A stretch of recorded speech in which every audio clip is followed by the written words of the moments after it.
visions through my dreams, seeing myself swimming in the universe. My ancestors gave me gifts to read cards, predict and heal. My name is Daphne, but spirit calls me Babylon. Angels communicate through numbers. Intuition is so deep. The gift I fully embrace within.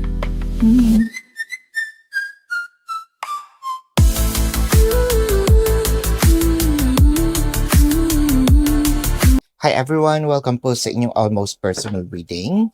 I want you to know that this is a general reading, so you may resonate po sa buong reading na ito or baka konti lang. Take what's only yours. And gusto ko pong sabihin sa inyo na this is a timeless reading. So whenever you find the video, the message is also meant to find you. Siyempre bilang usisera, no? Titignan natin yung mga nangyayari sa paligid. Simulan na natin ang reading with the Seven of Cups, the Eight of Swords. Uy, parang may palihim ito. And the Four of Pentacles. That makes sense. Parang meron ditong ginagawa na ayaw malaman. Syempre, meron tayong mga ginagawa na binobroadcast din talaga naman natin. Pero ito parang totoong palihim. It can be a surprise, but syempre pag ganito, medyo nakakakaba. Kasi nakakakita tayo ng pwedeng iba yung pinapakita. Whether this is you or whether this is your person, you can switch the energies. What I am reading is the dynamic, kung ano yung nangyayari. No? Kasi with the Seven of Cups, parang meron itong mga ginagawang mga iba yung nakikita mo, iba yung ginagawa niya sa totoong buhay. Or iba yung nakikita mo, kunyari, paano ko ba ito i-explain? Kunyari, nakikita mo akong bumubuka yung bibig, pero walang sound. No? So, it's either nagsasalita ako or kumakanta. Yung pala, kapag nilagay mo na yung sound, tumutula pala ako. No? So, parang ganon. This may lead to misunderstanding or yung ma-misinterpret. No? With the Eight of Swords clarified with the Ten of Wands and the Six of Pentacles.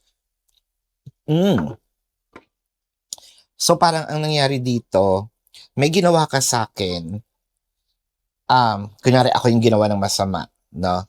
Ngayon ang ganti ko, kunyari mukha lang akong okay, pero may ginagawa na rin ako at the back of your mind. So again, pwede itong positive, baka naman mga surprises ito, di ba? Meron kang surprise, meron siyang surprise, meron ka rin surprise sa kanya. Let's see, kasi the Seven of Cups may open a lot of things eh. With the Four of Pentacles clarified with another Eight of Swords and the King of Swords. So, sobrang lihim. Pwedeng, alam mo yun, yung nakalock na siya, tas nilock pa uli, para siyang box, na yung box na yun nakasealed na, tas yung box na nakasealed, nasa loob pa ng another box. Alam mo yun, para siyang Russian doll, ganon. Let's check here. Kasi tignan natin kasi parang sabi dito kaayusan. So with the Page of Wands and the Lovers. Parang ito ay surprise nga kasi the Lovers, this is me expressing my emotion. So this can mean that someone might going to umamin na ng kanyang nararamdaman. Someone might also, or this energy can mean that either I'm going to propose, I am going to discuss union. So it could be wedding, it could also be cohabitation. Maganda naman. Okay? So medyo kinabahan lang ako dahil nga yung flow. So, I want to clarify din the Seven of Cups. No? The Seven of Cups is clarified with the Ace of Cups and the Three of Swords.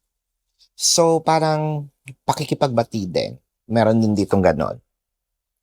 Kasi parang nung una, merong na someone placed in an option, no?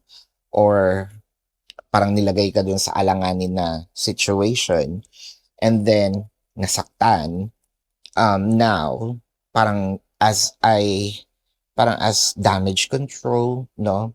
I mean, collateral damage. Syempre, hindi, nandun na yung pain, pero ang gagawin ko ngayon is to prove to you, no, na I didn't mean it, no, or I can make it up to you if you're going to allow me.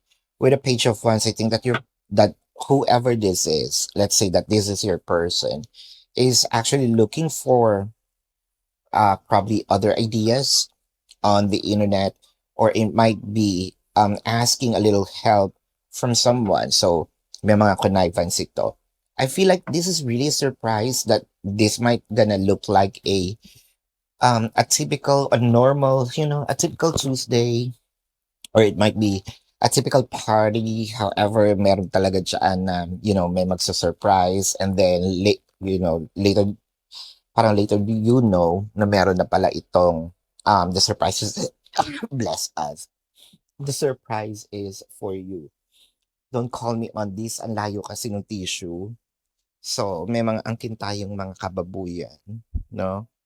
Ako naman nagsusuot, dead man na kayo, no? Ang layo eh, aalis pa ako. Baka mawala pa ako sa wisyo, no? I'm into this. With the Ace of Cups, the Three of Cups, ginagawa nyo rin yan. Huwag naman kayo, tayo na lang eh. With the Ace of Cups, the Three of Cups, and the Page of Swords. So this might be a celebration. It could also be a birthday. It could also be someone else's birthday, pero i-incorporate niya itong surprise na ito. And this is pag-amin, no? May sumisimple, pinupunas din sa binte. With the Ace of Cups, parang ito yung um, sabihin natin na uh, ayun yung sasabi ko, pag-amin ng pag-ibig, no? So someone might going to express their emotion or announce. Someone might announce. This might also be ipapakilala, no? Ipapakilala ka na sa family, or i-announce na, or talaga ipagsisigawan na. Kasi the Page of Sword is, signifies signing of a contract. So this might be, baka nga mawindang ka dito kasi hindi man siya sapilitan. Pero you have really no idea that this is going to happen now. So, pwede na pag-uusapan nyo, pero ang siste is baka by next year pa or by the end of the year, pero parang meron ditong naatat, no? With the Hierophant and the Temperance. So, ito na nga. Feeling ko talaga naatat ito. Na over yung excitement. And I think that this person is pulling the days for them to actually give you and try, no? Parang, sige, let's not do the marriage first, but pwede naman tayong mag-cohabitate for now. Yeah, parang ang nakikita natin dito, let's try, no? Let's try living in together in one roof, and then probably let's cross the bridge when we get there. So yeah, ang ganda-ganda naman. So this is your reading. Let's check the zodiac sign of your person. Now, this can be their sun sign or a placement in their chart. Pero bago po yan, kung kayo nakaka-resonate dito, let me know sa comment section. And kung meron po kayong mga tanong, sa description box ng video na ito, there is a link. Click the link and you will be routed to my website. Nandun po yung name, number, QR code, amount per question. So take advantage of the 4 questions plus 1 kasi discounted na po yun. And if you want to book a private reading, nandun din po siya.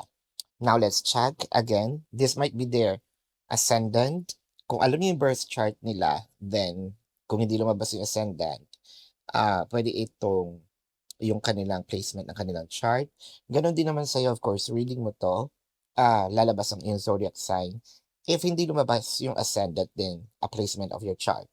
Sagittarius, Taurus, I am seeing Libra, Cancer, Gemini, Pisces, Leo, Aquarius,